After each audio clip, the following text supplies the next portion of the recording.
Don't manually draw progress bars. Instead, let's make color-changing progress bars like this. First, highlight the column, right-click, type New Rule, and hit Enter. Then click on Use a Formula, hit Equals, reference the first cell in the column, which is C4 in this case.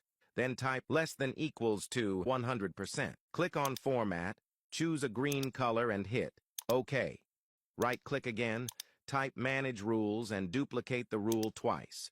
Now edit one rule by changing the percentage to 66 and picking a yellow color. Also, amend the next rule to 33% and change the color to red.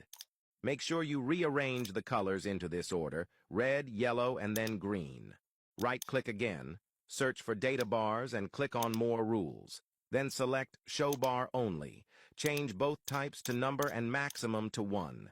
Choose a white color for the bar fill and select right to left for bar direction. Type equals 1, less the percentage cell, and copy and paste the formula down. Done. Like and follow for more tips.